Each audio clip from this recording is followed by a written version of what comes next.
Hello, Susan Shainerman here to talk a little bit further about another aspect of blogging. Obviously, you can see I like blogging a lot. My blog, in between my first blog and my current blog, which I wrote in from about 2008 through earlier in this year, 2013, was Heart Matters, which is my term that I use for a lot of different things.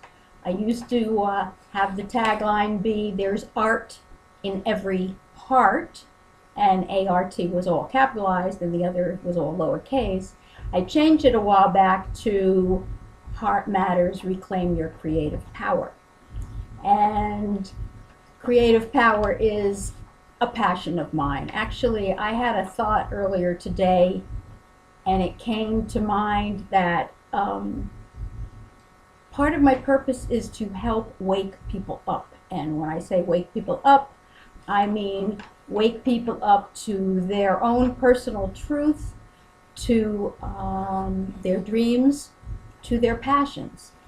And if you don't have any passions, then I think we got other work we need to do on stirring those passions back up again, because I think it's part of being fully alive to have passions about one thing or another.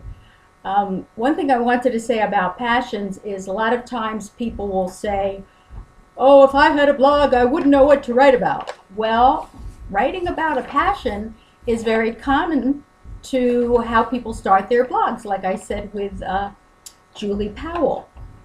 There are people who blog about gardening. There are people who blog about animals and their pets. There are people who blog about raising children. I'm not quite sure about her blog now that I think about it, but I met a girl online who wrote a book, and the book was about how she collected 1 million followers on Pinterest, and what she writes about is inspiration for children, creative activities for children.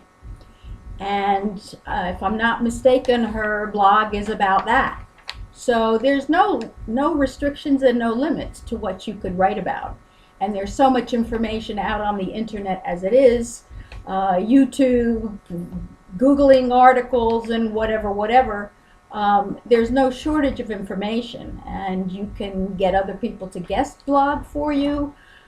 People who have expertise in some of the areas that you might be interested in, and so on and so forth. So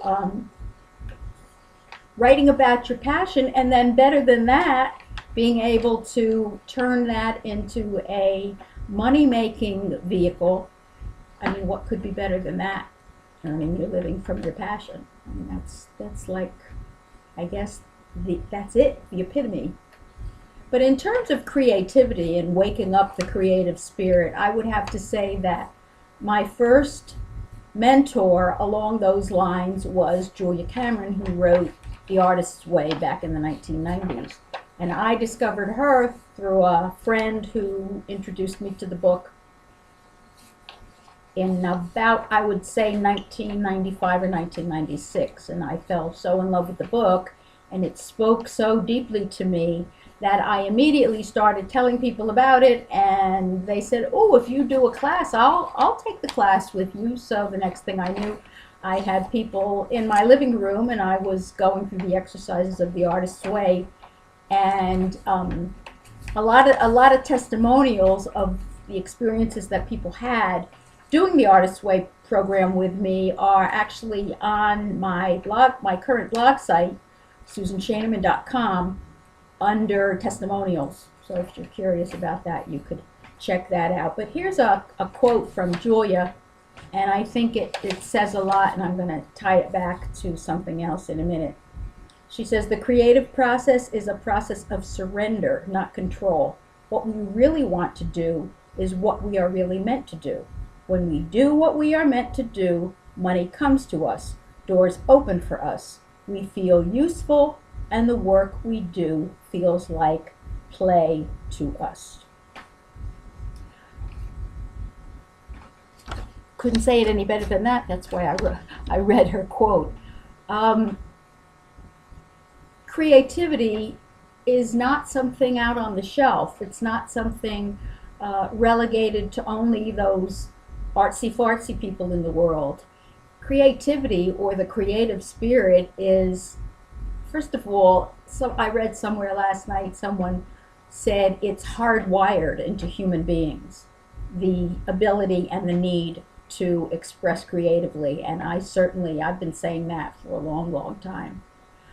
I think it's also in today's world, because we are in the kind of a world we live in, it's a critical aspect of any entrepreneurial venture or business venture. As a matter of fact, there was a conference that IBM held with several hundred, I believe, 1,500 perhaps, CEOs of big corporations, and they asked them what they thought would be the #1 quality necessary in the next 5 years for CEOs and leadership.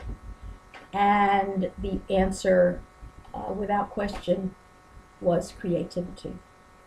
You need a creative mind in order to tackle the challenges that we face and will continue to face in the coming years, in life, in business, in every area. So again, I'm a little over my 6 minutes. My battery is starting to run out too. I think I'll close this segment, and I hope you enjoy. I hope you enjoy what I have to say. It's sort of cool to be speaking it rather than writing it, but it's me. Basically, it's all the same. So I will see you next time, either on video or in my blog, and I hope you enjoy what I have to say, and I'll see you next time. Ciao.